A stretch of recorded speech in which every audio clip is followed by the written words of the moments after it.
welcome to Cook with Meg. I'm Meg, and today I'm going to teach you how to make a basic pasta sauce or a basic tomato sauce. Really easy to do using a lot of ingredients that you might already have in your pantry or your cupboard, couple things from the fridge, a few spices, and before you know it, you are ready for pasta night. Let's get started.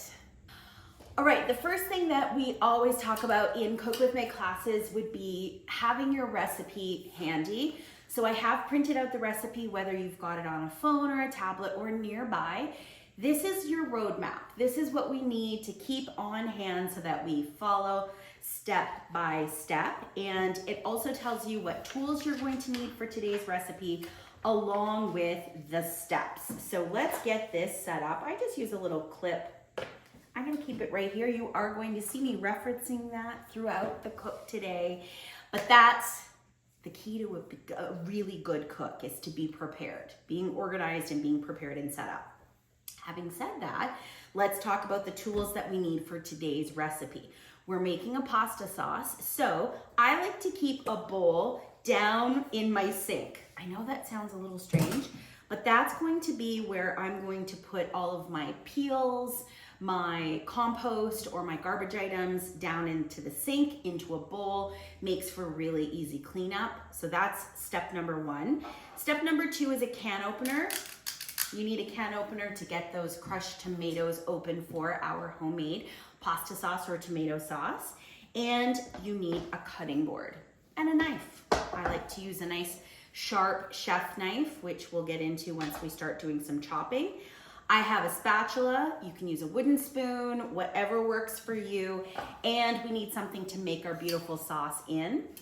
Now I'm using this pan, which is considered an everyday pan, but realistically, you could use a taller saucepan or a pasta pot to make a big spaghetti sauce. You'll hear me reference it as spaghetti sauce, pasta sauce, tomato sauce. It's all basically the same, but I like using this big wide open pan because it's easy for you to see exactly what it is that I'm doing. The other tool that we may need for today's recipe would be a grater, but this is where you have options. You can use a grater to grate your carrot, or if you're more comfortable, you can chop up some carrot. Yes, we're using a little bit of carrot in our pasta sauce to give it a little extra boost of vitamins and nutrition and sweetness. The last thing you see on my kitchen countertop is this guy, which is called a bench scraper. You don't need one of these, but I like it because it allows me to cut up my ingredients and then easily scrape them off the board and either into the pan or down into my garbage bowl, we'll call it. So that's it. Who's ready to make some pasta sauce, tomato sauce, spaghetti sauce? Let's do it. The first thing that we want to do when we make a homemade tomato sauce or a pasta sauce is to get our vegetables prepped. So what I'm going to do is I'm actually going to move this, and I'm going to move my burner out of the way.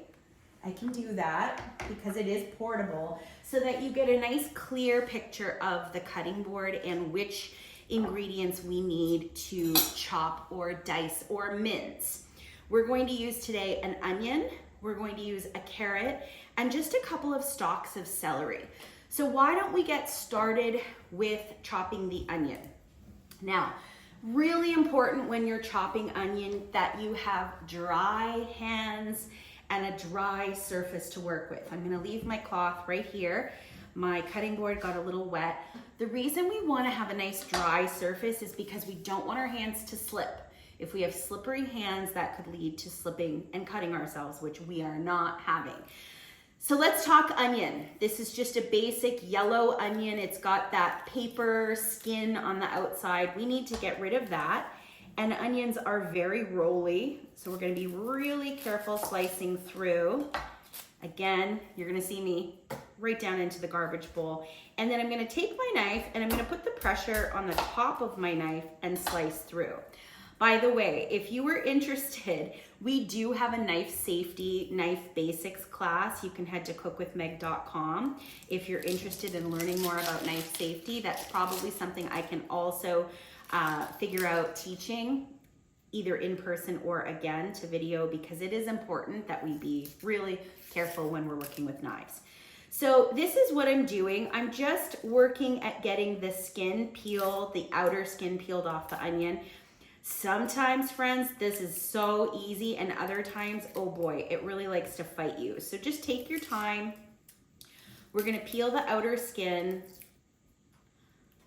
Onions sometimes can be a little strong, and there are lots of tips and tricks. Some people say wear goggles, and some people say put them in water and soak them. Some people say put your head in the freezer for 1 second and breathe in the cold air before you cut them.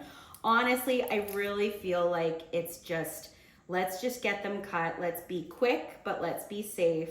And before you know it, we're good to go. You can very carefully use the little bit of the blade of the knife if it's not coming off, if you need to sort of help peel that skin. You can also, if you're in a big hurry, you can go right down to the layer that's beneath that skin, and that will help you kind of get the skin out of the way. All right, so you're gonna notice that I've left the little root part intact. The reason I'm doing that is because it sort of helps the onions stay together. And what I'm doing is I'm very carefully slicing little cuts vertically.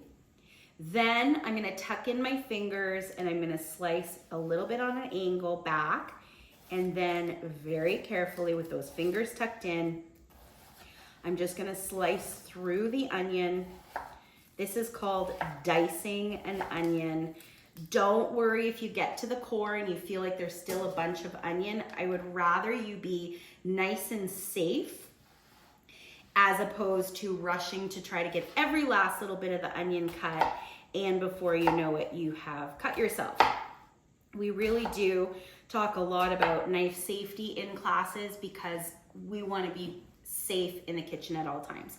So fingers tucked in, curled under like the letter C, and then we're just using very light pressure to slice through the onion.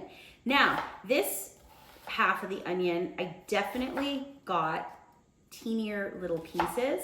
So I just wanted to do that on purpose because I want to show you that if you go carefully, take it off the knife, don't rush, very carefully off the blade. When you want to move your ingredients around the cutting board, you wouldn't drag the blade of the knife, but just do this, flip it upside down. We're going to get it kind of piled into one main region, and then I'm going to put my hand on top, and I'm going to just use the pressure of my hand. Ooh, this is a strong onion. Ooh, we won't do this for much longer because it is quite strong. But I just want to do a mince, a small chop, a small dice, almost a mince, because I just want those little bits of onion to melt into my sauce. I don't need great big chunks of onion. And the onion itself, this guy was about a small to a medium. You don't need a huge onion. Careful when you scrape it down off your knife. You notice I'm not in a hurry. I'm gonna set my knife away from myself. I am gonna give my hands a little rinse just because they've got some onion on them. And I wanna reach into my cupboard and I wanna grab a bowl because I'm going to put my onion just into a bowl because I'm not quite ready. I still have more vegetables to cut or chop or prep before we get to cooking. So this is why it's always a nice idea just to have, you know, put on some music. Maybe you've got a favorite TV show that's on in the background. Just take your time. We are doing the prep of the vegetables. Prepping is key. It's going to mean that when you get around to actually cooking, you've got everything ready and it's amazing and it looks good and we're all happy. All right, onion, check. Celery is next. Now, the tall end, the wider end of the celery stalks we're gonna cut off. I did wash these very well, dry my hands. I'm gonna chop the bottom part off just because they've got a little bit of dirt still left on them, even though I washed them. It's probably not dirt, it's more just a little bit stained. and that will go into my bin. Now, I do want to tell you that everything that I'm putting into the bin would actually be amazing if you were making a homemade broth, a homemade veggie broth or chicken broth or stock or beef. Even the skin of the onion, don't throw it away, because you can boil and boil and boil that with water and then get a beautiful vegetable stock. So my celery, okay, we're gonna cut that in half. We're gonna go all the way down the middle. We're gonna drag that knife, drag it all the way down the center. Dry my hands. You're gonna hear me say that a lot. And then we're gonna gather up the celery. You can certainly do one stalk at a time. We're gonna tuck those fingers in, and we're just gonna start to chop. If chopping for you is more up and down, you'll notice the tip of my knife stays where it is. That's fine. If you wanna get into the rocking and rolling like I'm doing here, it's almost like a conveyor belt. Notice these fingers, very carefully tucked in. We just want our celery in itty bitty pieces, and to be perfectly honest, when you get to the end, put your hand on top. Way easier, way more control. You're less likely to pinch your finger under that knife. So there we go, very careful. Again, this scraper is great. You don't need one, you can just pile it all up with your hands. And we're gonna go into the same bowl with the onions. That's kind of our veggie prep area. Drying off my hands. And I wanna talk about this one. So this is the heart of the celery. It's got the little tree, the little leaves. It's beautiful, don't throw this out. This is tender, it's delicious. We're gonna actually just process or chop this just like we did the other stuff, leaves and all, because those leaves are so sweet and they give really delicious sweet flavor, natural sweetness to our sauce. So whenever you get to the very inside of a big bunch of celery, don't get rid of these little leaves, just chippity chop them up, just like that. And then we are going to add that to our bowl. Just like that, right on top. All right, I think they call it like the holy trinity of Italian cooking usually has onion, celery, and carrot. And I actually really like putting carrot into my homemade sauce. I find doing carrot in sauce gives it a natural boost of sweetness. So we're just gonna peel a carrot.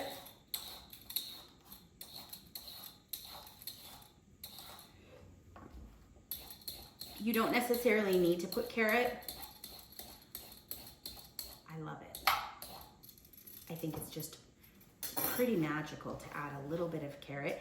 These two could go into a big pot of water, boiling water, and would make a great veggie broth. Okay, carrots, cut the ends off.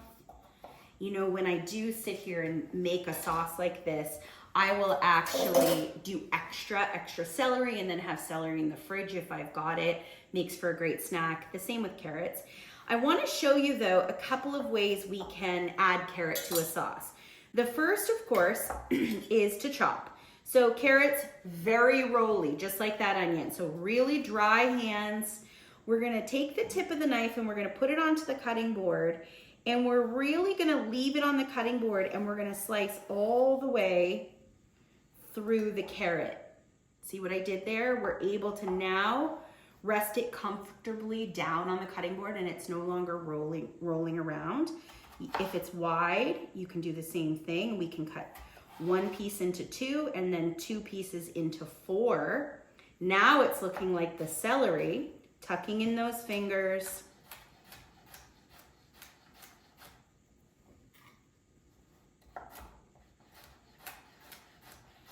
We can just have a nice little diced up carrot.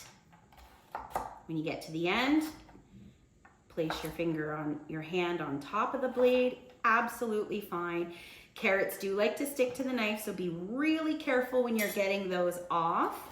And scrape up those little bits of sweet carrot, and they can get added right into the prepped veggies. You notice I still have a really big piece of carrot. This is option 2 for carrot. If you've got a box grater, like a cheese grater, you can, sort of spitting at me, carrot juice. You can absolutely grate a carrot. It's an awesome, awesome way to get carrot into a sauce. Great for kids, get that extra vegetable. And you can chop up the rest. I don't go too far, actually. I literally only go until I feel like, yeah, we're getting kind of close to my fingers. Graters are sharp.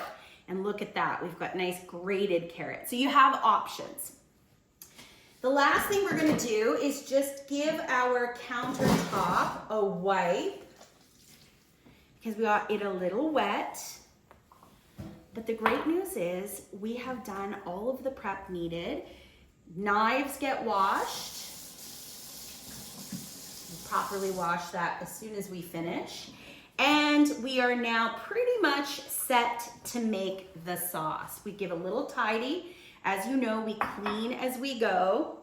I'm gonna bring my induction burner closer. There is one thing that I didn't mention, and that's garlic. If you have a clove of garlic, excuse me, you can absolutely chop up your garlic, peel it, chop it up. You can use a garlic press to mince it or push it through the garlic press. You might have garlic that's in a little jar or a little bottle. You can absolutely use that. Or many of us would have garlic powder in the pantry. Today I'm using garlic powder and I'm using dried basil. Easy, it's there, it melts beautifully into the sauce. Super, super convenient, and that's what I will be using today. Are we ready? Are we ready to do this? All right. So we have chopped our onion, we've chopped our carrot, we've chopped our celery. Now we need to add some oil into either a pasta pot, a sauce pot, or this wide skillet. You're going to need about 2 tablespoons of oil. If you wish to measure with your measuring spoons, you will grab your tablespoon measure and you will get about 2 tablespoons down into the bottom of your pan. And we're going to turn the heat on to about a medium. So if your burner has low, medium, high, turn it right to medium. This is induction, which heats up very quickly. This goes 0 to 10, and I have it at about a 5 or a 5.5. What we're gonna now do is we're gonna add all of the vegetables down into our pan, our skillet, our pot, whatever you're working with today. And we are going to start to soften the vegetables. We're gonna saute them, we're gonna soften them. Many different words in the culinary world, but really all this means is we need to start to cook them so they are soft and shiny. Meg, what is shiny? Well, you saw the onions when they went into the pan. They were very, very white. What we want is for them to become translucent, i.e. sort of clear. Clear means they are giving up their moisture, they're giving up their water, and they are starting to soften and cook. How do we know that happens? We're listening now for the sounds of sizzle. I'm starting to hear sizzle. We're gonna let this cook, stirring fairly frequently for about 10 minutes until everything is nice and soft. I'm gonna be back in about 2 minutes. We're gonna give it the first 2 minutes of cook, and then we will start adding in the next set of ingredients. So just let the sizzle happen, stir occasionally, make sure they're really shiny from the oil, and give it at least a 2-minute start, and then we'll be back with the next step. Be right back.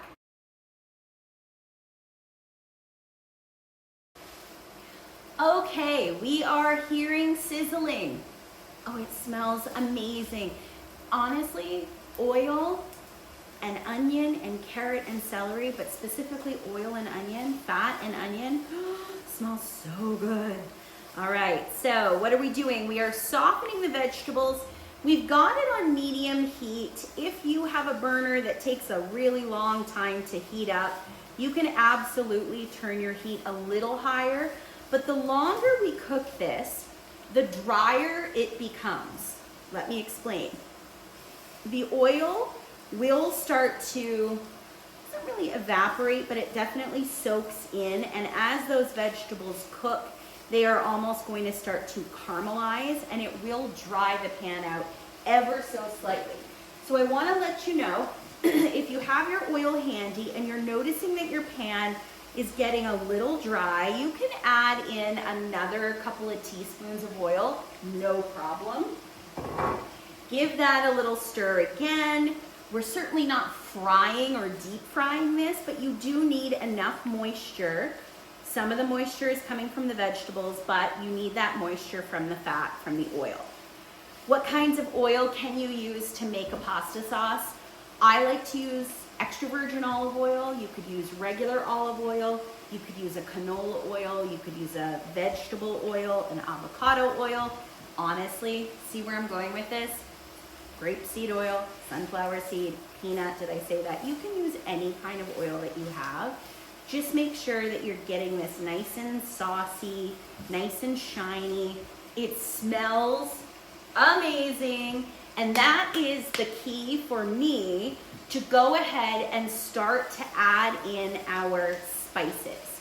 So for spices today, we're gonna use some garlic. We're also gonna use a little bit of dried basil. Maybe you have Italian seasoning blend in your cupboard, you can use that.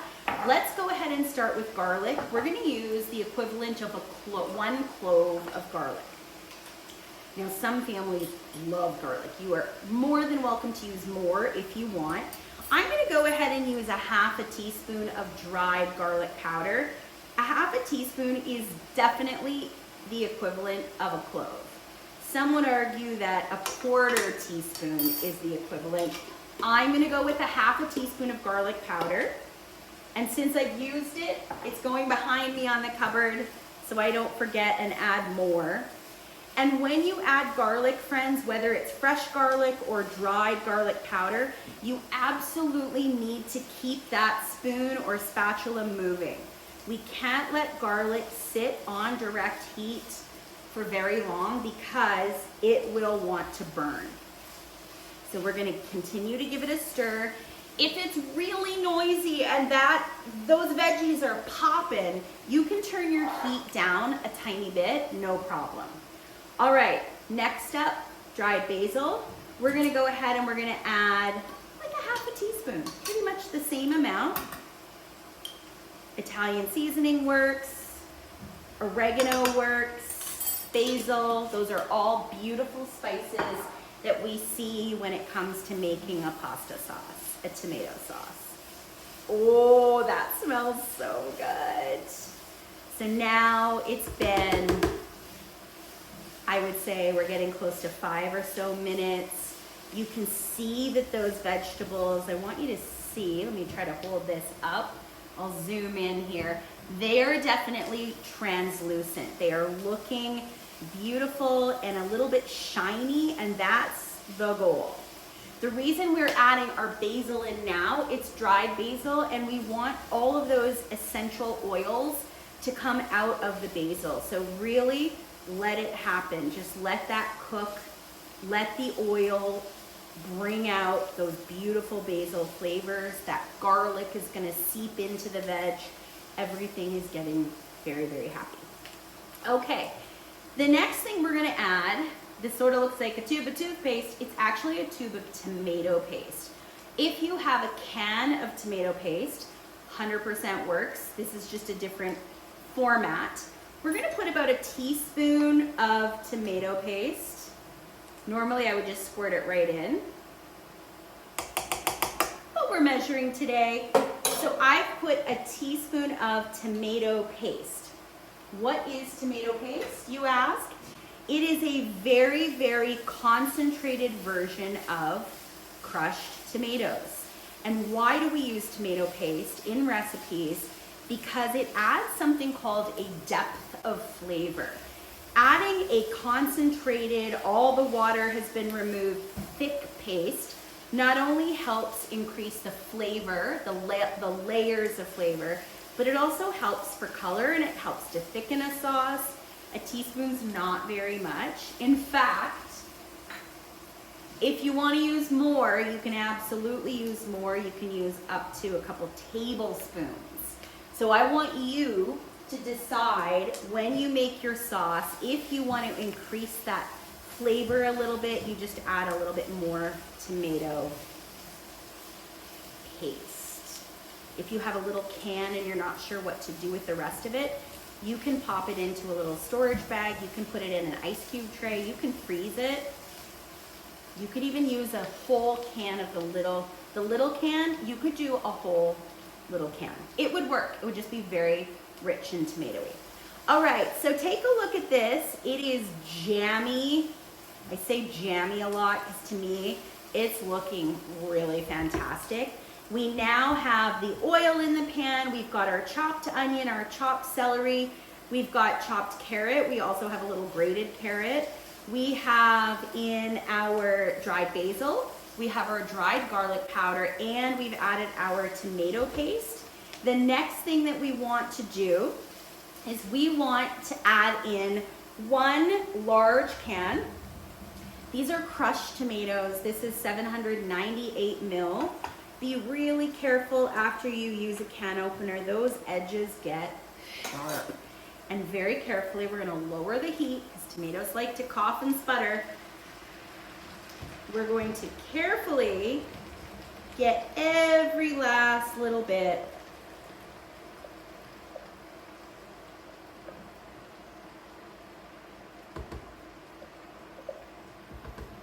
be careful. We're gonna rinse this, we're gonna recycle this. For now, it's gonna live over there. And a crushed tomato is one of the easiest ways to make a basic tomato sauce because the work's already been done for you. They're already crushed. If you have a can of whole tomatoes, what you'll wanna do is bring a bowl, have a bowl on your counter, open them up, dump them into a bowl, and then with really clean hands, get in there, it's fun for the kids, and give them a squish. Squish them yourself. Get them to a point, it's not gonna totally look like this, but you wanna get it to a point where it is looking fabulous and squishy. You'll probably have a little bit of texture of the tomato still in. So if your family is not one for texture, try to use a crushed tomato because it is all perfectly pureed and perfectly blended. So this is almost a basic tomato sauce, just like that. There are a couple more things that we do add when we make a tomato sauce or a pasta sauce. The first is salt, the second is pepper, and the third is a little bit of sugar, believe it or not. Now, I'm gonna go forth and add pepper because I know I wanna add some pepper to this. I am not adding my salt yet because I wanna let this cook for a while before you start adding salt. We've talked about this before. It really is easy to modify and add a little more. It's really hard to take stuff away. If we put too much salt in this, it's not gonna be good for anyone. So I'm gonna let this cook for probably a good 20 to 30 minutes. I really want those flavors to develop. A really important note that we should say is when you have tomatoes that lived in a can, we want to cook out the flavor of a can. Nothing wrong with that, but you do need to give this all a chance and a bit of time to get happy. It's like they're at a party, they're at someone's house, they want to get to know them, they want to become BFFs and friends, and right now we've got that onion, the celery, the carrot, the garlic, the basil, they're only just meeting this can of tomatoes. You need to give it time for everything to cook together and become super, super happy. If I were to taste this right now, we will, part of the process, it's probably gonna need salt and it might not taste as finished as I need it to be. can I tell you something? That is really good already. I'm so proud of us. Have you tasted yours yet? It's tangy. So I have a secret ingredient. It is plain old sugar. You can use brown sugar or white sugar. I'm gonna go in with about a half a tablespoon, couple teaspoons of sugar. The goal here is not for this to become sweet. That's a lot of tomatoes and not a lot of sugar. But what we want to do is we want to cut down the acidity of the tomatoes just a little bit. When you add sugar, it actually helps your digestion and it takes away a little bit of the acidity, which can be a little bit tough on your stomach sometimes.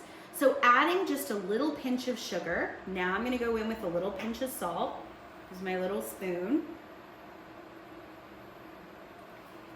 Now we're ready to let that sit and cook and cook and cook. Now, one word of advice: tomatoes like to yell and scream. So if you have a lid, we are going to lower the heat slightly and we are going to put the lid on the sauce.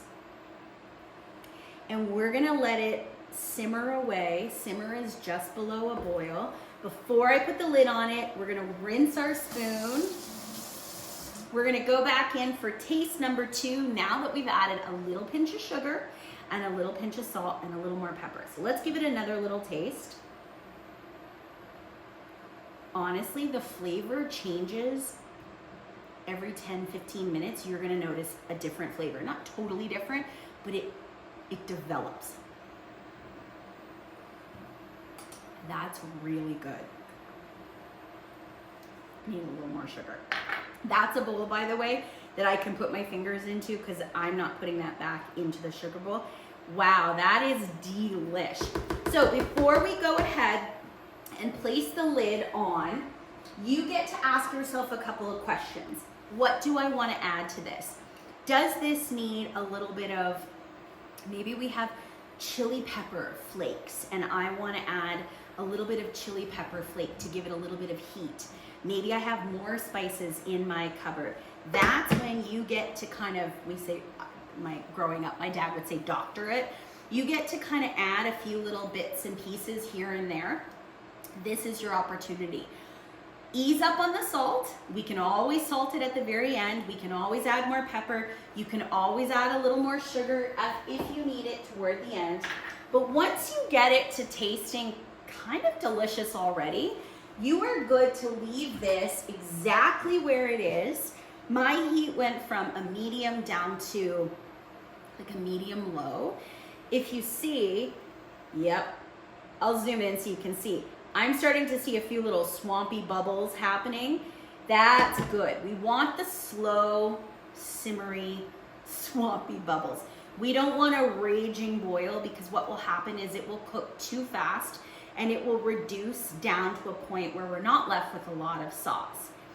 If you feel at this point the sauce does seem a little thick, you could add a little bit of water to it, but I will be honest, the more water we add to something, the less flavor it will have. We'll dilute the flavors. And if you were able to use a full can of the crushed tomatoes, you should see a beautiful, thick, nice sauce. If you wanted to add a tiny bit of water, I'm talking a tiny bit, you could add maybe 2 tablespoons. I wouldn't add any more than that. So if you followed this exact recipe, I wouldn't add any more than a couple tablespoons of water. It does thin it out a little bit. If you were feeling like it might just be a little thick, a couple tablespoons of water are fine. Don't add more than that though, because we've worked really hard to build these beautiful flavors. We definitely don't want to turn it into just water. All right, we're gonna leave it alone. We're gonna cover it up.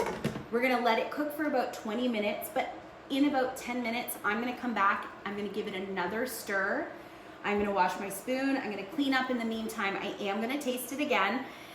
That's when we get to do the adjusting for seasonings. So I'll meet you back here in about 10 minutes. If you see it sputtering and coughing, turn it down even lower. It can go all the way to low and hang out for about 20 minutes. See you back here in about 10.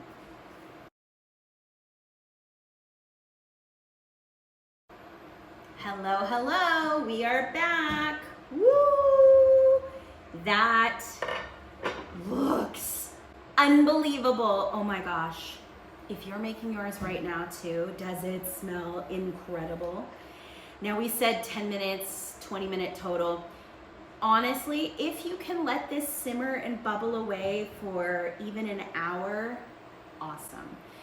Just be mindful that it will start to reduce. Reducing is when we start at this level and it just evaporates and it concentrates and it starts to reduce. We don't want to reduce it to the point where we don't have enough pasta sauce, tomato sauce, but you definitely want to let it cook and cook and cook and simmer and semi-bubble away for a while. Let's go in for one final taste. I'm so excited. It's really hot, so please be careful.